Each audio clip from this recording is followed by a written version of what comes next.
Hello friends and welcome to the Academy of Value Investing. Today we'll teach you how to analyze the pharma sector in detail. In the last chapter that you must have read, we have told you about how the pharma sector works, but I felt that it was important that we should also make a video on it. Why are we focusing on the pharma sector? One, because it's a defensive sector, which means that no matter what the market is doing, no matter how the economy is doing, this is one sector in which the demand remains stable despite all the volatility regarding the economy and the country. So this is a defensive sector along with FMCG and to an extent the IT sector. And also why we are focusing on the pharma sector is because to analyze it, you need certain different skill set. You need to understand different terms, different terminologies that are not relevant when you are analyzing any other sector. So you need to learn certain different aspects specifically to analyze this particular sector. This is why we are focusing on it. So let's begin. So we'll discuss 4 or 5 unique aspects about this sector. Let's begin with the first aspect, which is recurring revenue versus one-time revenue. So let's analyze it with a simple example. Say there is a company A that manufactures and retails television sets, and there's another company that manufactures and retails mobile handsets.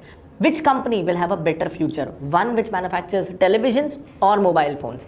By now, I know that all of us have a similar answer. It's the mobile phone company that looks to be in a better position just by analyzing what data I have told you. Why? Because see, first thing, television sets. We buy a television set probably once in 7, 8, 10 years. So there's no repeat purchase happening because a television lasts for 7, 8, 10 years. Also, we don't need one television set for every person in the house. Probably you will have one television or 2 or maybe 3 for a 5 or 6 member house. But in case of mobile phones, we replace our mobile phones every year or maybe every alternate year. Also, you need one mobile phone for every member of your house. So first, there is more per unit demand for the mobile handsets, and secondly, the repeat purchase is much more. Similar concept is important while analyzing a pharma company as to what exactly the pharma company does. Does it manufacture medicines for diseases which are lifelong? Usually these are lifestyle or chronic diseases, or it manufactures medicines for one time, say acute diseases or infectious diseases which are caused by virus or bacteria and which is usually treated in a few weeks or days. For example, there is a company that manufactures medicine for flu or malaria, versus there is a pharma company who is a leader in the diabetes or cardiac segment. Now, if a person is infected by flu, probably he'll take medicine for a week or 10 days and then he won't be required to take that medicine. But if someone is diagnosed with diabetes, that person will be required to take medicines for his entire life. So, if a pharma company is a leader in the diabetes segment, the company knows that it will have permanent revenue, recurring revenue. It's more like a subscription model. Whereas for malaria, flu, this is more like a one-time purchase model. So, this is the difference. Also, there's another important factor that usually in communicable or infectious diseases, because these infectious diseases mostly happen due to unhygienic conditions or polluted water or things like that, they affect the masses, and thereby the government usually puts a price restriction on how these drugs can be priced, which caps the profit for the pharma companies. Whereas, be it diabetes, be it thyroid, be it heart problem, these diseases are usually lifestyle diseases, happens to the middle upper and upper class. Thereby, the government does not usually put price restrictions in such drugs. Thus, it gives them higher pricing power. So there are two major benefits. Medicine in case of lifestyle diseases needs to be taken regularly. Second, the profit margin per unit is much more than communicable diseases. So these are two major benefits. Apart from that, if you look at India or any country that has developed or is developing quickly, you would see that lifestyle diseases are set to increase. India already has one of the largest number of patients of diabetes and heart problems, and this is increasing rapidly. So we know that as Indians, more and more people will suffer from these diseases rather than traditional diseases such as TB or flu. So, any company who's into lifestyle diseases, due to India's rise in disposable income, the occurrence of these diseases will rise rapidly. Again, although it sounds heartless, but it is very tempting for pharma companies. So you need to look at such dynamics, what is going to happen, what not, while analyzing such companies. Moving on to the next concept, you need to look whether the pharma company derives its revenue mainly from the OTC drugs or prescription drugs. I'll tell you what the difference is. OTC are drugs that you can buy simply from a daily need store or a chemist without the need of the doctor's prescription. These are remedies for mild ailments such as Volini, Digene. These are a few examples of OTC drugs. Whereas prescription drugs are usually for certain serious ailments for which you need the supervision of the doctor before taking the medication. So both has its pros and cons, which I'll explain you here. So for OTC drugs, advertisement is allowed. You would have seen advertisements for Eno, Digene, Gelusil and whatnot. So because these are available without the doctor's prescription, it is allowed to do advertisements and marketing for that drug, and thereby the company can create brand for such products. So branding helps in repeat sales.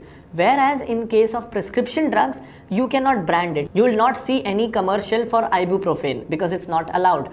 So thereby these companies are left at the mercy of the doctors, whereas OTC brands can directly connect with the people. But that doesn't mean that OTC segment is good and prescription segment is bad. I'll tell you what's great with the prescription segment. So with prescription drugs, the importance is the networking of the pharma company with the doctor and the reputation of that company in the minds of the doctors. So if the doctor believes that this is a pharma company that is making quality medicines since last 20-30 years, the MRs visit the doctor repeatedly and informs the doctor about the brand's value, why the doctor should opt for this particular brand. The doctor feels confident and is connected to that company and is bound to recommend that company's medicines because he has confidence that this will actually work.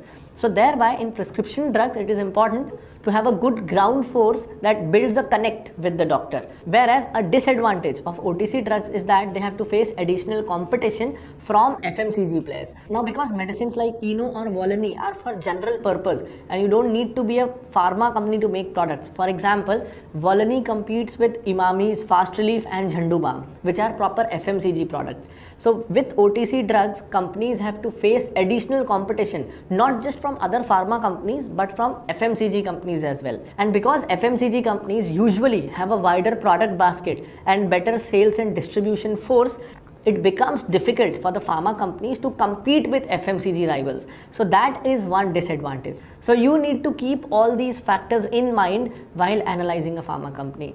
Now moving on, another important factor is the R&D expenditure. How much money on research does a company spend? Now why is that important? Now suppose there is a company that spends 100 rupees in hiring good people who can do good research, buying quality equipments and creating a lab and an atmosphere for research. And there is another company that spends 1 lakh rupees in hiring good people, buying better equipment, better laboratories and a better atmosphere for research.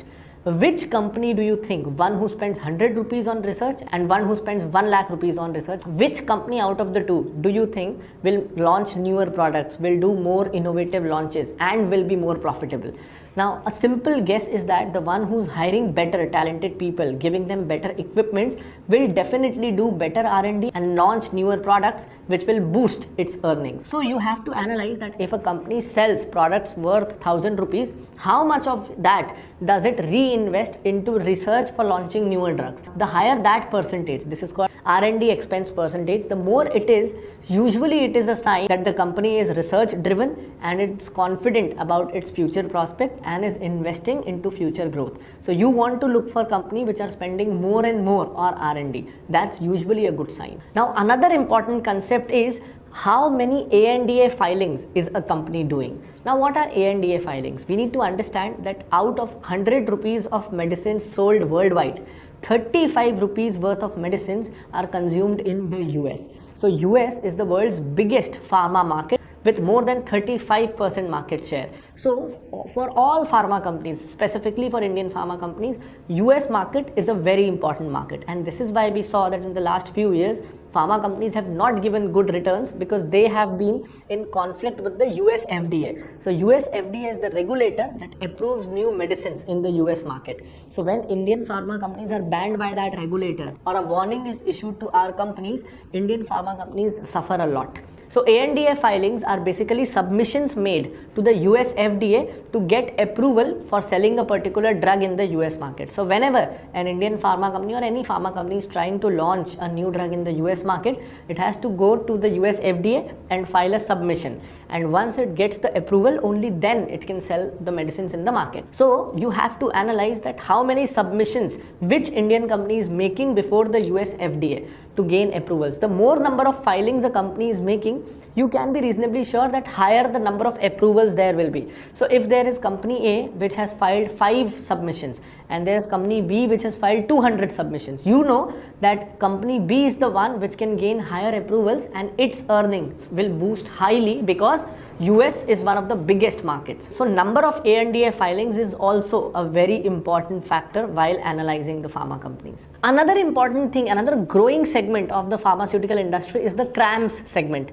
which is contract research and manufacturing. Now what is happening is hiring talent for research and setting up manufacturing facilities in the developed nations for making pharmaceuticals is an expensive ordeal. So these companies prefer to outsource the research and manufacturing activities to the developing nations. This is similar to how a lot of companies in the developed world outsource their BPO activities to India, which is now happening in the pharma sector as well. So any CRAMS company which is fundamentally good is a good option. So Biocon, Divi's Laboratories are 2 major companies into this. There are a lot of other companies as well. So you should be looking at the CRAMS segment as well. Very lucrative. So hope you liked the insights into the pharma industry. We'll keep giving you insights on how to analyze a particular sector, and I'll soon be back with another video on a different sector. Till then, bye bye.